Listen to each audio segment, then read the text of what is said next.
Page 70. Okay, we have a vote. 79. 70. Okay, we got a vote for 70. No, I think we're on a new chapter. I thought we're in a chapter.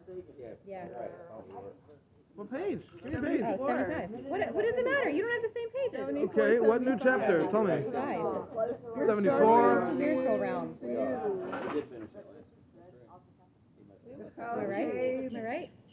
Stop it. Don't do that. Tell me if I'm right or not. I can't handle it. I have the picture done. I've had it done for like a week and I keep forgetting to text you. So. Oh, okay. Okay, Habria. Huh? I know. But it's done. Okay. I did a bunch of cricketing on. All right, 70. I have a vote for 75. I have a vote for 70. I have a vote for 74. We finished. We're on a new chapter. No, we're not. We did hay. Wow. This is great. We're on 74. Move it. Do it. Not number hay. Derech hay. Chapter 5. Oh.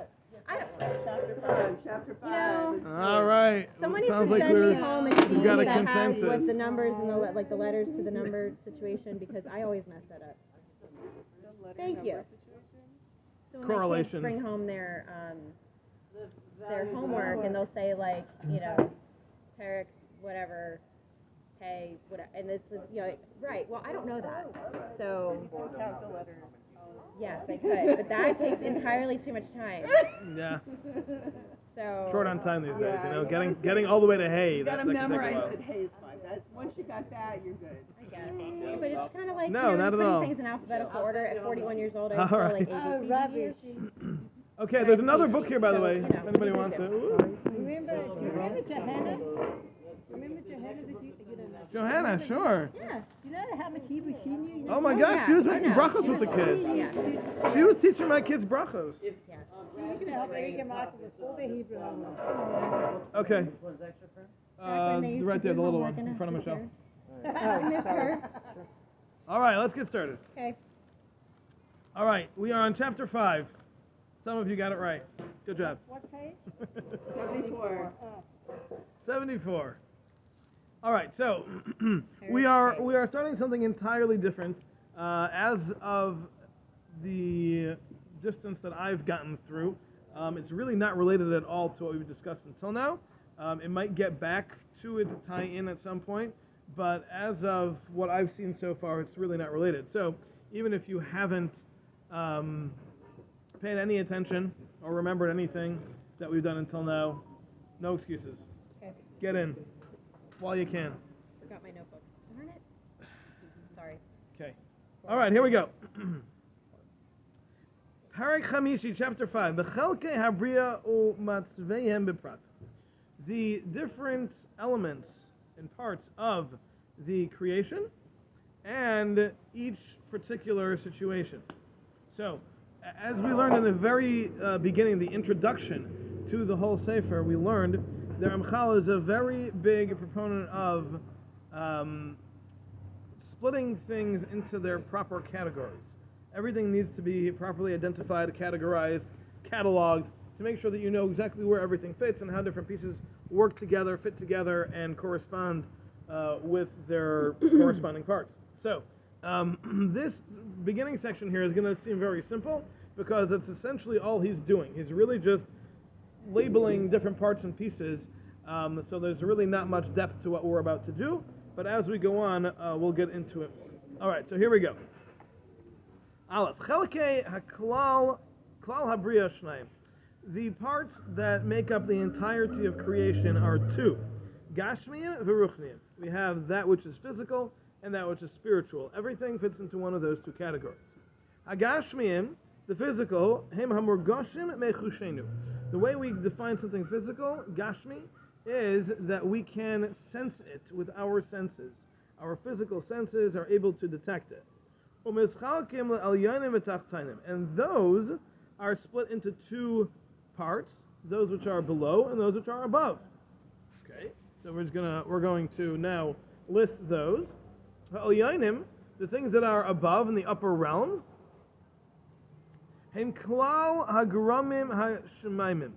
These are all of the all right, this is an interesting word here. The word geramim means things that cause, those that cause.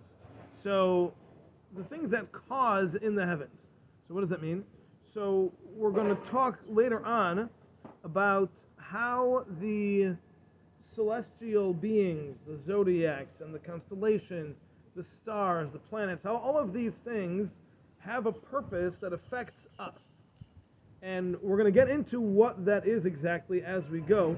Later on, he will describe that in much more detail. Here he's just kind of listing it.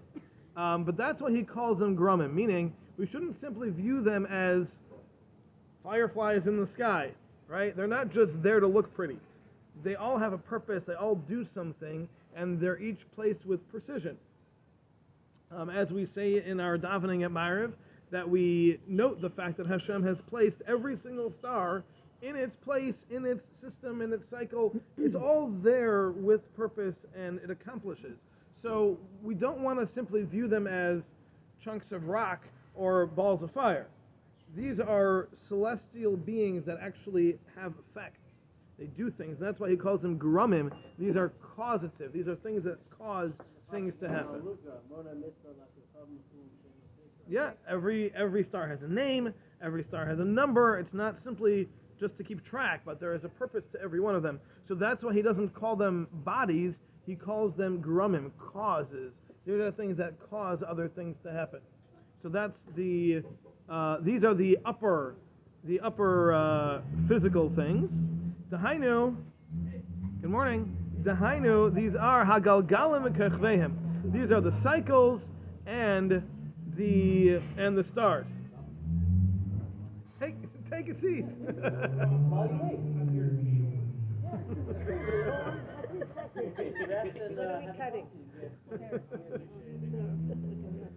They'll let you in eventually, don't worry. All right. So these are the constellations, the cycles. The Gemara describes how all of these things work on a cycle. It's called a wheel, a galgal achazer. It's a wheel that turns. So I'm pretty sure he's going to describe a lot of that much later on. But just to understand, these are the upper physical parts of creation. Okay. Then we have a tachtainim, the lower. This includes everything that is in the lower cycle, meaning the hainu, this is aretz, the land, the mayim, water, avir, the air, and everything that's contained within all of that. From the things that we can sense. So anything that we can sense, that is with our physical senses, that's in the physical realm. Anything that we cannot, as he's going to explain, is in the spiritual realm. Okay, so that's the physical, very straightforward. The spiritual part of creation, these are the things that are created that have no physicality to them. We cannot sense them with our senses. And they also are split into two types. One are the souls,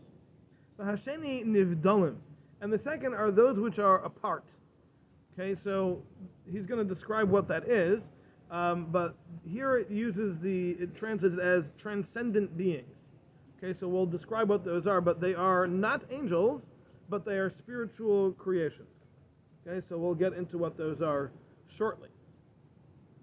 Okay, we're good? Yep. This all makes perfect sense? Totally. I am waiting for perfect sense to be. I'm waiting for the Okay, explanation. well, Keep going. I'm going to put those all on pause. all right, here we go. Hanashamas, the souls. Heiminit nivraim ruchanim. These are a kind or type of spiritual creations. His asdu lavai b'sech guf, that have a destiny of coming into a body. Ligavel b'seichai, to be mixed with it, to be entrenched within it. Ulakasher by bekasher amitz, and to be tied to it with a very strong tie. V'lifal by pu'ulai shonais, and to do certain actions while it is in this body. Bizman shonim, at different times. So let's just talk about this sentence for a minute here. So first of all, the first thing that really should come to mind is that he says that a neshama is a creation. Now, the classic understanding of a neshama is that it's not a creation, but it is a piece of Hashem himself. Chelek Elokam Mimal, it is a piece of Hashem from above.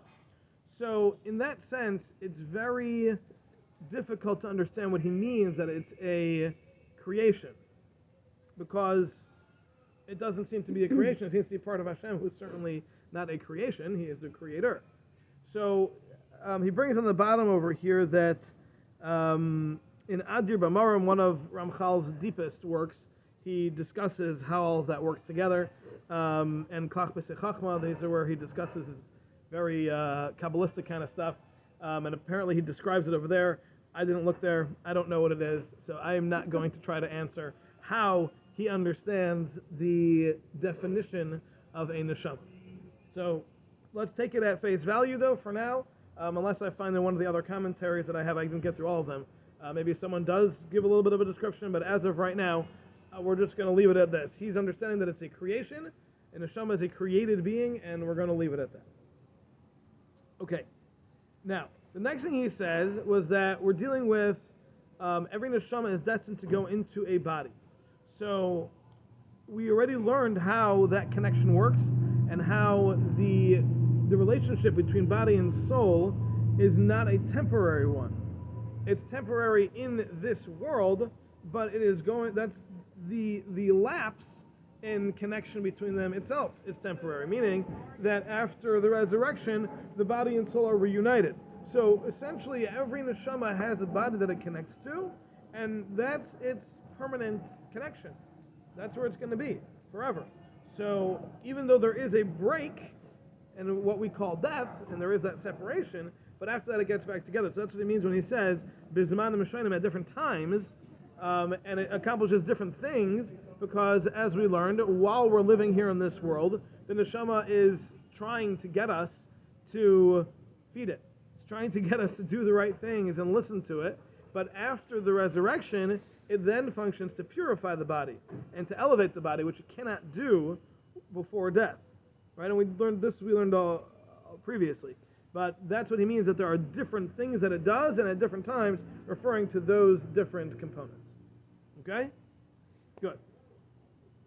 All right, so those are the neshamas. Next, we have hanivdalim, the transcendent beings. Hey, min nivraim u'ruchniim, these are also a type of created spiritual being. Bilti me'utadim legufos klal. However, these are not in any way intended or destined to go into any kind of physical being. That we don't have. And there are two types of these. Mutadim means destined, or in the future, from the word asid. Yes. They are split into two parts. One is referring to, or is called, I should say, powers.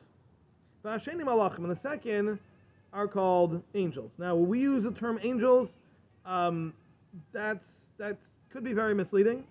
We're going to use the term malach moving forward, if that's okay with everybody, because angels kind of give us a certain picture of, like, a white thing with flappy wings that kind of look like an eagle and whatever, right? Mm-hmm. Let's erase that picture, okay?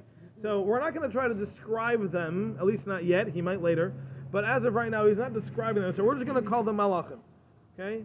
So moving forward, don't think angel, but think of a created spiritual being as he's going to describe it. All right, I have a question. Yes. So it says, transcendental beings comprise... No. There's two things. There's kochas, the powers, right, creatures, and malachim, creatures. Two separate, distinct creations. So they're not created to be put in physical bodies, but they can go in physical bodies. No, They've done that. No, it doesn't say that. Right? Doesn't say that. There have been malachim who have, like, not forever, but who have taken on a physical form. They're not put into bodies. Correct. Okay, can you explain the difference? Yes, malachim, and we're going to get into this a little bit later, but malachim do not possess bodies. They don't possess people. And they do take on a physical form for certain missions that they have to go on. Sometimes an angel needs to, or a malach needs to appear to somebody. And in its purely spiritual state, a person is not necessarily capable of seeing that. A person can't necessarily see something which is purely spiritual, as he already mentioned earlier. Things that are purely spiritual cannot be sensed by our physical senses. So in order to facilitate this message, this mission, whatever it is, it needs to take on a certain degree of physicality.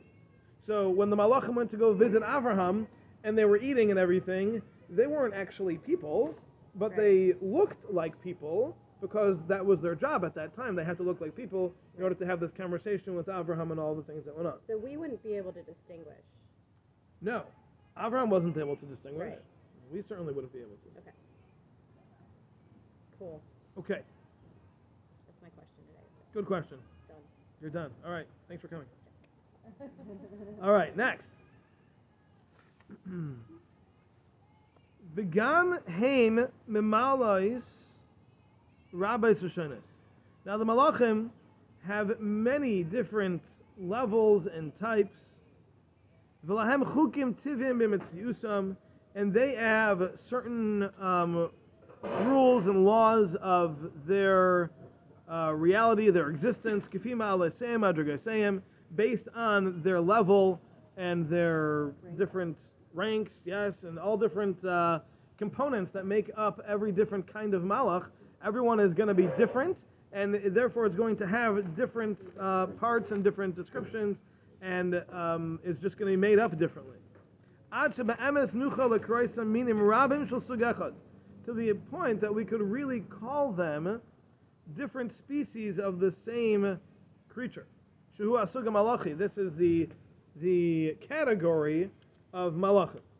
Within the category of malachim, there's all these different types, all these different parts. It's like an animal, right? There's lots of different kinds of animals. They all fit into this general broad category called animals, but each one is different. Each one is unique. Each one has different characteristics and genetics and tendencies, and everything's different about each one of them. They don't even look alike, necessarily, not even close, right? Animals that look completely different from each other, and yet they're all animals. So it's the same thing. When it comes to malachim, they're not all similar at all. They're all very, very different. Okay.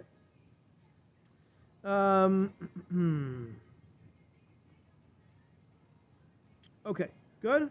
Moving on? Jody? Somebody's gonna build this board. Good.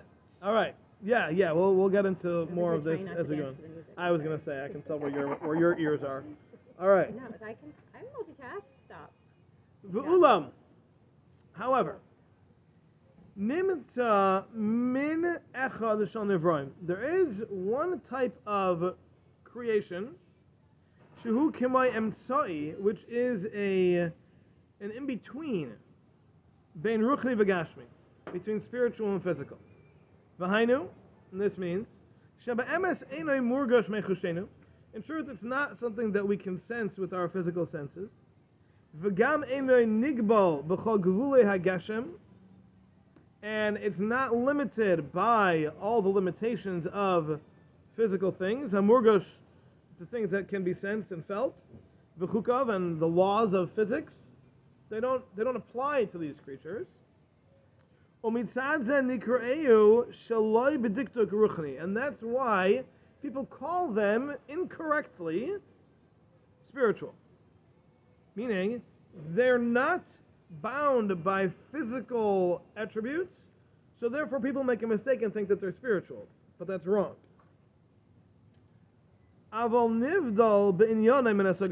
They're very different than the malachim. Even though there are certain things in which they are similar to malachim, however, they have their own ways, their own laws, their own characteristics that are specific to it, the way it exists. It's got its own set of rules, its own type of existence. V'nikra zehamin hashedim. These are the shadim. Shehumin hashedim. This is the type of shadim, and the commentaries are at a loss as to why he has to say that. That seems to be repetitive. V'ulam gam hu yisayik lepratim achadim, but even those, even the shadim, are split into different specifics. Sheyashuv hamin haklali sug legabehem v'heminim elav, that there are still also parts and species of the single type of the shade. So just to give you an example, the Gemara says, as he brings over here, there are three ways in which shadim are similar to malachim. Number one, they have wings. Number two, they fly from one end of the world to the other, and that probably doesn't mean the earth, but the world. Shadim are these creatures that are kind of in between. They're in between physical and spiritual. So they have wings, they fly from one, I don't know what to call it, world is misleading, but they can fly around within the existence. And number three, they can know the future. In other words, they're not limited by time and space. So they're not tied to a specific time. They're not tied to a specific place. They can be multiple. They can be at different times. They're not physical in the sense that they're tied to those physical realities of time and space. On the other hand, So what does wings mean? I have no idea what wings actually means. It doesn't mean like flap these flap are wings. not physical No, forms. no. So what are wings? I have no idea what wings represents. No idea. Not like bird wings. No, definitely not. It's not like the ability to fly. So those things they got at Party City, it's not. It's almost term. Yeah, that's right. Okay, now, and this gets even more confusing when you hear the next three. The Gemara says now there are three ways in which they are more like physical beings, like people, and they are: number one, they eat and drink; Whoa. number two, they procreate; and number three, they die. So, exactly, it's very hard. No, it's not in there. That's the Gemara in Chagiga. So I am at a total loss as to try to understand what they are. They're not physical. They're not spiritual. They have similarity. They're not bound by time and space, and yet they eat and drink and die. So I don't know. I don't know what to call them. Specifically confused. Yes, that's what they're there for. That's what they're there for. All right. So these are shadim. So if you ever come across a story in which a shade did or said something, you can ask the person who's telling it to you, so what's a shade exactly? See what they try to answer. It'll be fun. Okay, so, yeah, no idea. All right. Don't know what to tell you. Do we have any examples from?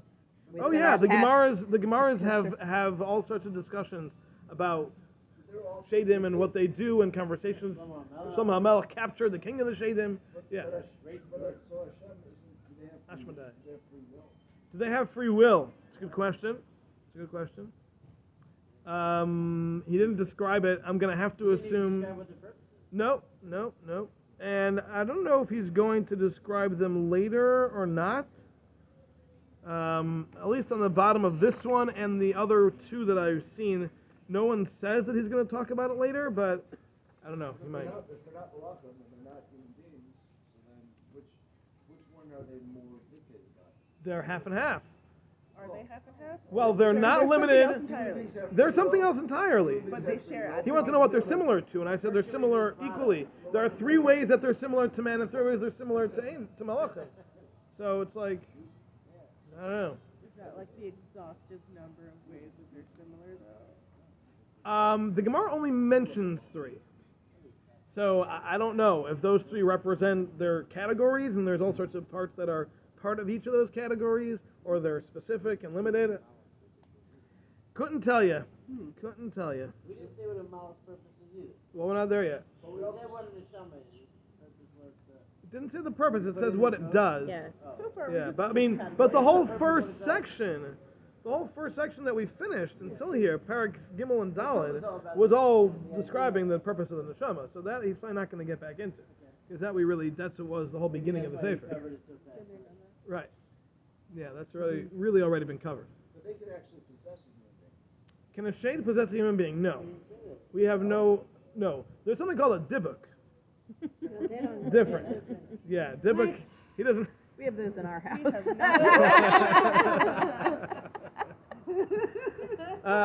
The reference. A Dybbuk is a little bit different. A Dybbuk needs a body to possess in order to exist. So it can kind of has to bounce from one to another. I don't know if he's going to even just talk about those at all or not, but that's a whole different story also. Sounds like Ghostbusters. But those Virus. possess, those can actually Bacteria. possess people. That's all they can do. They need to possess people or they're gone. Okay. So it's there's a lot of stories. There's a lot of stories. The guy in some Sefer. There's lots of stories, and essentially what they do is they're souls that they're not exactly souls, but they're powers that did exist in one person and then ended up in someone else and then moved and So like crazy stuff. ghosts.